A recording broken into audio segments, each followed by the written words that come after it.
Guys, welcome back to my channel. तो आज हम थ्रिफिन कैटास्ट्रोफ के नेक्स्ट पार्ट को स्टार्ट करने वाले हैं। चैप्टर की स्टार्ट वहीं से होती है जहां पर कर्नल बर्टन ने अचानक से जायान की आर्म को फोल्ड करके उसे पोल के साथ पिन कर दिया था और उसके बिल्कुल क्लोज आकर कंटिन्यूसली उसे देखते हुए बोलते हैं, तुम्हें अपने आसपास की चीज़ों से इतना अवेयर नहीं होना चाहिए और तुम्हारे रिएक्शन काफ़ी ज़्यादा स्लो हैं।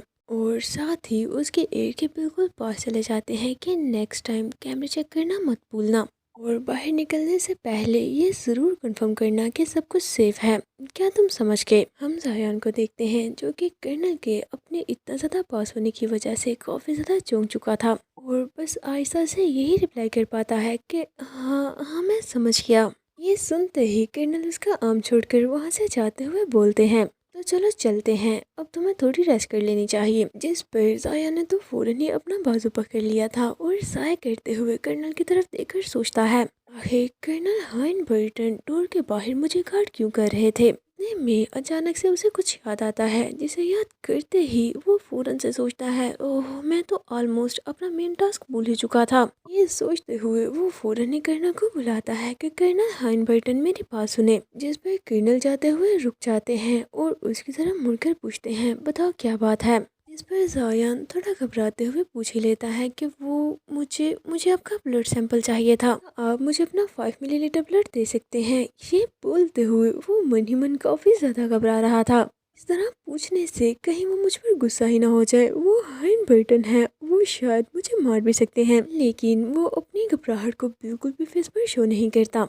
वो ये सोच ही रहा था कि इतने में कर्नल नॉर्मली बोल देते हैं कि हाँ तुम ले सकते हो। इसे सुनकर जायान तो काफ़ी ज़्यादा चौंक जाता है। उसने तो बिल्कुल भी एक्सपेक्ट नहीं किया था कि कर्नल इतना इजीली मान जाएंगे। इस पर वो बड़ी सी स्माइल करते हुए कर्नल को थैंक्स बोलता है।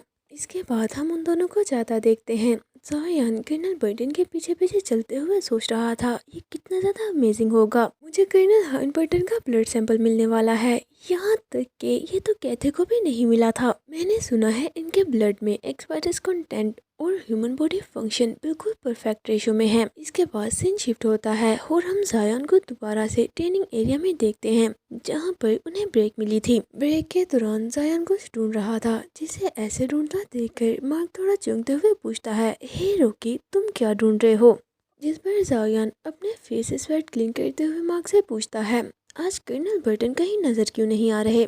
जिस पर मार्क बोलता है, आज बॉस एक मिशन पर बाहर गए हैं। फिर साथ ही जायान के शोल्डर पर अपना हाथ रखकर आहिस्ता से उसे बताने लगता है, मिशन के दौरान जिन वैलेंस की स्क्वाड को यह पता चला कि टिटल सर्च वालों ने एक नई टाइप की मेडिसिन बनाई है जिसे वो बुलेट के साथ लगाकर यूज कर रहे हैं, और जैसे ही वो उस बुलेट को किसी भी सोल्जर पर शूट करते हैं तो बुलेट से तो उनका कुछ नहीं होता, लेकिन ये मेडिसिन उनके ब्लड में एंटर कर जाती है जो कि फौरन ही एक्स वायरस के साथ रिएक्ट करके ब्लड में ऑक्सीजन लेवल कम कर देती है और वो सोल्जर दम घुटने की वजह से वहीं पर मर जाता है। साथ ही बड़ी सी स्माइल करके जायान को बताता है कि बॉस भी इस मेडिसिन का सैंपल लेने गए हैं। वो तो ऐसे बता रहा था जैसे कि एक थ्रिल की बात हो, लेकिन जायान वरीड हो जाता है। वो उससे पूछता है, क्या कर्नल बर्टन डेंजर में है। जिस पर मार्क बोलता है, इस वर्ल्ड में कोई भी ऐसी चीज़ नहीं है जो कि कर्नल बर्टन को मार सके सिवाय एक्स वायरस के जो कि उनकी बॉडी के अंदर है। जिसे सुनकर जायान थोड़ा रिलीफ फील करते हुए साय करता है, कहीं ऐसा तो नहीं कि टिटल सर्च वालों ने रेवन वायरस के काम करने से इंस्पायर होकर इस वायरस को क्रिएट किया हो और एक नए किस्म का ऐसा बायो वेपन बना दिया जो कि सीधा एक्स वायरस को ही टारगेट करेगा। वो ये सोच ही रहा था कि इतने में उसे अपने कम्युनिकेशन डिवाइस में एक नोटिफिकेशन मिलता है जिस पर वो उसे चेक करने लगता है। वहाँ पर लिखा हुआ था कि मैंने ब्लड को लैब में स्टोर कर दिया है। जिसे पढ़कर जायान थोड़ा चौंक जाता है, क्या इतनी जल्दी। के बाद हम उसे लैब में देखते हैं जहाँ पर वो ब्लड के बॉक्स को ओपन करता है तो वो देखता है वहाँ पर बहुत सी बोतल्स थी, जिसे देखकर वो थोड़ा चौंकते हुए बोलता है, मुझे अच्छे से याद है मैंने तो सिर्फ 5 मिलीलीटर ब्लड का बोला था, लेकिन इतना सारा ब्लड तो ऑलमोस्ट 50 मिलीलीटर होगा ही। अयान ने कर्नल से कुछ मांगा और कर्नल उसे ना देते, ऐसा कैसे हो सकता था। अयान ब्लड की एक बोतल निकाल कर मन ही मन स्माइल करते हुए सोचता है, जाने से पहले जो प्रॉमिस उसने मुझसे किया था उसे अच्छे से याद था। शायद उसे अप्रोच करना इतना ज़्यादा हार्ड भी नहीं है जितना मैंने सोचा था। इसके बाद वो टर्मिनल लगा लेता है और उसी ट्रक पर काम करने वाला था जिसके बारे में थोड़ी देर पहले मार्क ने उसे बताया था। काम करते हुए वो सोचता है अगर हाइन बर्टन वो सैंपल लेकर आया तो मैं उसे जरूरी कैथी के साथ भी शेयर करूंगा। हम दोनों मिलकर इस पर काम करेंगे। ऐसा भी हो सकता है कि मैं इसे खुद से हैंडल ना कर पाऊँ। ये ट्रक एक्स वायरस के साथ रिएक्ट करके ऑक्सीजन प्रोड्यूस करने वाले जीन्स को टारगेट करती है। या शायद ऐसा भी तो हो सकता है कि कर्नल बर्टन का ब्लड यूज करके मैं इस मेडिसिन का कोई ना कोई एंटीडोट तो ढूंढ ही लूं। ये सोचते हुए वो काफी तेजी से उस पर काम करने लगता है। ये इतने में ही अचानक से वो खुद को वहीं पर पाता है जब कर्नल बर्टन ने उसका आर्म फोल्ड करके उसे वॉल के साथ लगा रखा था।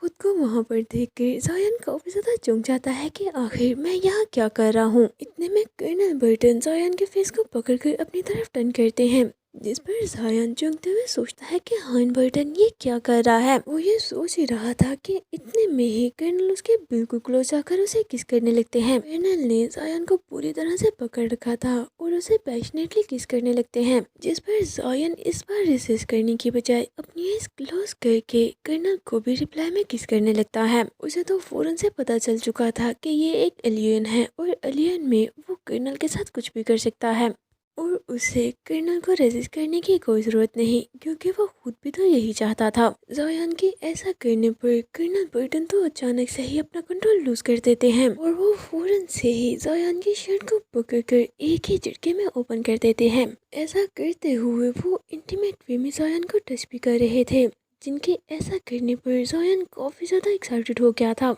बिल्कुल कर्नल की तरह उसने भी अपना कंट्रोल लूज कर दिया था। कर्नल जायन के बॉडी पर हाथ फिराते हुए उसके शोल्डर पर किस करने लगते हैं जिस पर जायन काफी ज्यादा हॉट फील करने लगता है और वो पूरी तरह से कर्नल के टच को फील कर पा रहा था। वो दोनों इतना ज्यादा एक्साइटेड थे कि किसी भी पल वो अपनी लिमिट क्रॉस कर सकते थे। लेकिन ऐसा होने से पहले ही रियलिटी में जायन काफी ज्यादा चौंकते हुए अपनी आइज ओपन कर लेता है। आइज ओपन करने के बाद भी उसकी बॉडी उसी स्टेज में थी जैसा कि वो अभी अभी कर्नल बर्टन के साथ फील कर रहा था। आइज ओपन करते ही जल्दी से उसने अपना टर्मिनल उतार दिया था और अपने आसपास देखता है जहाँ पर कर्नल बर्टन नहीं थे जिस पर वो अपने फिजी हेयर्स को ठीक करते हुए साय करता है कि दोबारा से वही ड्रीम और खुद ही पर गुस्सा करने लगता है कि जायन आखिर तुम्हारे साथ क्या मसला है। वो कर्नल बर्टन है, तुम उनके बारे में ऐसा नहीं सोच सकते। और फिर साथ ही अपने हाथ से फेस छुपाते हुए सोचने लगता है कि ऐसे ड्रीम के बावजूद भी मुझे इतना अच्छा क्यों फील हो रहा है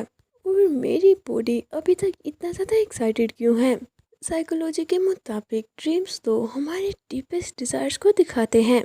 कहीं ऐसा तो नहीं कि मैं सीक्रेटली हाइन बर्टन को चाहता हूँ। नहीं नहीं, शायद ऐसा इस वजह से भी हो सकता है कि मैं काफ़ी देर से इसी जगह पर लोग हूँ या शायद शायद मुझे अनईजी फील होने लगा है क्योंकि मैं एक ऐसी लाइफ गुजार रहा हूँ जहाँ पर हाइन बर्टन मुझे टच नहीं करता। क्योंकि फिल्म में तो कर्नल बर्टन जायन को प्रोटेक्ट करने के लिए हर जगह पर उसे कैरी करता था और जब से वो इस जगह पर आया है कर्नल उसे प्रोटेक्ट करने के बजाय उसे खुद को ही प्रोटेक्ट करने के लिए मोटिवेट करते हैं जिसकी वजह से अब शायद जायन को भी ये रियलाइज हो चुका है कि कर्नल के ना टच करने की वजह से उसे अनईजी फील होने लगा है। गाइस, आप में से कौन कौन इन दोनों को रियलिटी में एक साथ देखना चाहता है ना कि एलियन में? जल्दी से अपना आंसर कमेंट बॉक्स में ज़रूर लिखें। तो इसी के साथ आज का ये चैप्टर यहीं पर एंड होता है। अगर आपको ये वीडियो अच्छी लगी हो और आपने इसे यहाँ तक देखा है तो प्लीज़ इसे लाइक ज़रूर करें और साथ ही साथ मेरे चैनल फन एक्सप्लेनेशन को सब्सक्राइब भी करें। तो चलिए मिलते हैं आपसे नेक्स्ट वीडियो में। Until next video, take care of yourself and bye bye.